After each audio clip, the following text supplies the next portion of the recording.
નમસ્કાર, YNN ન્યૂઝમાં આપનું સ્વાગત છે। સમાચારમાં વાત કરીએ તો ભારત સરકારના નાગરિક ઉડ્ડયન મંત્રી રામમોહન નાયડુએ વડોદરાની મુલાકાત લીધી હતી, જે અંગે પત્રકાર પરિષદ યોજી સાંસદ ડોક્ટર હેમાંગ જોશીએ આ મુલાકાત દરમિયાન વડોદરા એરપોર્ટને મળેલ સિદ્ધિઓ અંગે વિસ્તૃત માહિતી આપી હતી। ભારત સરકારના નાગરિક ઉડ્ડયન મંત્રી રામમોહન નાયડુએ વડોદરાની મુલાકાત લીધી હતી, જે દરમિયાન વડોદરા એરપોર્ટ ઓથોરિટીના ઉચ્ચ અધિકારીઓ અને વડોદરા એરપોર્ટ સલાહકાર સમિતિના અધ્યક્ષ અને વડોદરાના સાંસદ ડોક્ટર હેમાંગ જોશી અને ટીમ દ્વારા મંત્રી રામમોહન નાયડુને વડોદરા એરપોર્ટ પર ઇન્ટરનેશનલ ફ્લાઇટ અંગે માહિતગાર કરવામાં આવ્યા હતા અને અરજ કરવામાં આવી હતી કે વડોદરા શહેર અને આસપાસના જિલ્લાઓના મુસાફરોને સગવડ થઈ રહે તે માટે યોગ્ય કાર્યવાહી કરવા અરજ કરી હતી।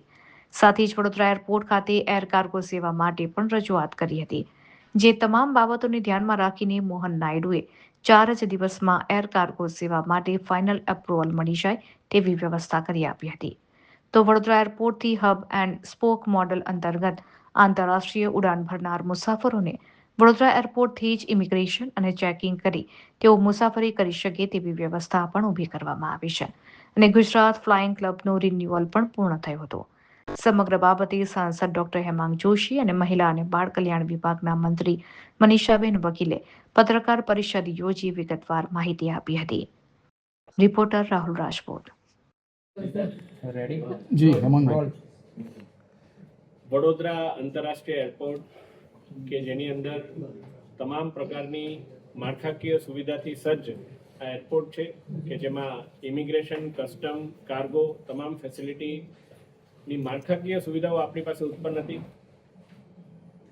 ગત અઠવાડિયે માનનીય કેન્દ્રીય મંત્રી શ્રી રામમોહન નાયડુજી જ્યારે આવ્યા ત્યારે આપણા ઔદ્યોગિક જે સંગઠન છે FGI અને અમારી એરપોર્ટ એડવાઇઝરી કમિટી સાથે મળી અમારા એરપોર્ટ ડાયરેક્ટર શ્રી અને તમામ ચૂંટાયેલા પ્રતિનિધિશ્રીઓ, અમારા મંત્રીશ્રી અને તમામે અમે ચર્ચા કરી કે કઈ પ્રકારે વડોદરા એરપોર્ટને વહેલામાં વહેલી તકે એર કાર્ગો ફેસિલિટી શરૂ થઈ શકે, કારણ કે વડોદરા મધ્ય ગુજરાત એ ઔદ્યોગિક ક્ષેત્રે ખૂબ જ મહત્વનું સ્થાન ધરાવે છે અને અત્યારે ઘણા આપણા કાર્ગો કન્ટેનર્સ 100 કિલોમીટર કરતાં પણ વધારે દૂરથી એર કાર્ગો પોતાનું ઓપરેટ કરાવવા જઈ રહ્યા છે। એનાથી એ લોકોને માનવબળ અને ઘણા બધા ખર્ચનું એમને નુકસાન ભોગવવું પડતું હોય છે। ત્યારે આપને જણાવતા આનંદ થાય છે કે આપણને વડોદરા એરપોર્ટને માનનીય મંત્રીશ્રી દ્વારા પરામર્શ કર્યા બાદ એર કાર્ગો ઓપરેશનની મંજૂરી મળી ગઈ છે અને ટૂંક સમયમાં આવતા મહિનાની અંદર જ આપણે અહીંયાથી એર કાર્ગો સુવિધા શરૂ કરવામાં આવશે।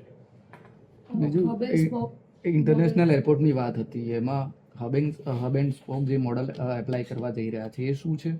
એક બીજો પણ વિષય માન્ય મંત્રીશ્રી સાથે અમારે જ્યારે ચર્ચા થઈ ત્યારે ધ્યાનમાં આવ્યો છે કે આંતરરાષ્ટ્રીય ફ્લાઇટ વડોદરાને વહેલામાં વહેલી તકે મળે અને વડોદરાથી જ આપણા તમામ નાગરિકો એ આંતરરાષ્ટ્રીય ઉડાન ભરી શકે એ માટે જે નિર્ણય છે એ એરલાઇન પોતે કરતી હોય છે। એમાં સરકારનો કોઈ કંટ્રોલ નથી હોતો, કારણ કે કન્ઝ્યુમર બિહેવિયરના કારણે એ લોકો નિર્ણય લેતા હોય છે।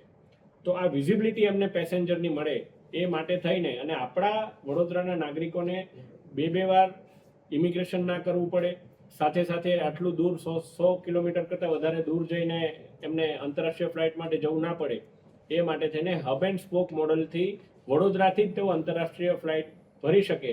એટલે અહીંથી કનેક્ટિંગ ફ્લાઇટ દિલ્હી, અહેમદાબાદ કે મુંબઈ ક્યાંય પણ એમને જવું હોય અહીંયા જ એમનું ઇમિગ્રેશન થઈ જાય, અહીંયા જ એમનું ચેક ઇન થઈ જાય અને તેઓ એ રીતે આંતરરાષ્ટ્રીય ફ્લાઇટમાં પોતે સવાર કરી શકે એ માટેનું પણ એક આયોજન, એક પ્રારંભિક પ્રપોઝલ એના માટેની સહેમતિ એ માનનીય મંત્રીશ્રી દ્વારા મળી છે। એના ઉપર પણ કામ શરૂ થઈ રહ્યું છે અને 2 થી 3 મહિનાની અંદર એ સુવિધા પણ આપણે ત્યાં શરૂ થાય એ માટેની અમારી વડોદરા એરપોર્ટ પર ઇન્ટરનેશનલ ફ્લાઇટ ઉતરવાની જે વાત હતી એ હવે થશે સાકાર કે પછી સપનું કે પછી એમ જ રહેશે? એવું કહી શકાય કે વડોદરા એરપોર્ટ પર ઇન્ટરનેશનલ ફ્લાઇટ ઉતરે અને અહીંથી ટેક ઓફ પણ થાય એ માટે આપણે 5 પગલાં આગળ વધ્યા છે।